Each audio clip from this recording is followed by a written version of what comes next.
ফেব্রুয়ারি মাসে ইস্কাটনে বিয়াম ফাউন্ডেশনের অফিস কক্ষে নথিপত্র ধ্বংস করার সময় আগুন ও বিস্ফোরণের ঘটনা ঘটে।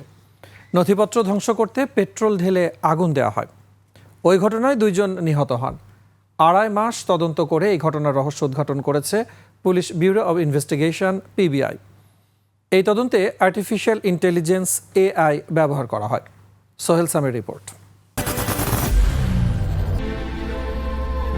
I am Ox.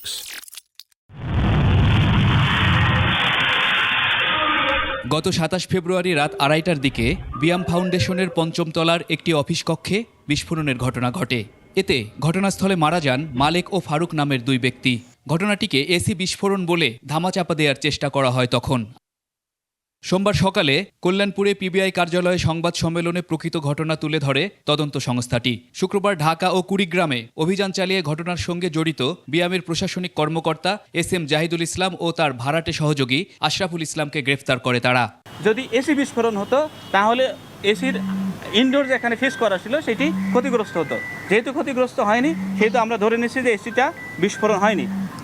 এখন পর্যন্ত আমাদের দৃষ্টিতে এটি ওই পেট্রোলের যে ভ্যাপার, সেই ভ্যাপারের কারণে আগুন দেওয়ার কারণে, যেহেতু বদ্ধ রুম ছিল, ছোট রুম, এটা ব্লাস্ট করছে।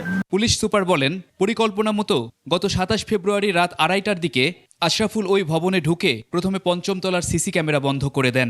এরপর নথিপত্র পোড়ানোর জন্যে আগে থেকে চুক্তি করা মালেক ও ফারুককে ফোন করেন। I am Ox. আমরা প্রাথমিকভাবে সাদা চোখে যেটা দেখেছি, এই ঘটনার পরবর্তীতে তাদের মধ্যে বেশ কিছু কথোপকথন আছে। এবং ইন্টারেস্টিংলি হলো যে আশরাফ, যিনি সিসি ফুটেজ অফ করে দিয়েছিল, তিনি যে হোয়াটসঅ্যাপ নাম্বারটি ইউজ করে এটা সিঙ্গাপুরের, এবং যে জাহিদ, তিনি যে হোয়াটসঅ্যাপ ইউজ করেন এইটা US এর নাম্বার। ঘটনার সময় সিসি ক্যামেরায় পাওয়া ফুটেজে ও ছবি থেকে AI এর মাধ্যমে আসামিদের শনাক্তের পর গ্রেফতার করে পুলিশ। সোহেল সামি, 21 টেলিভিশন, ঢাকা।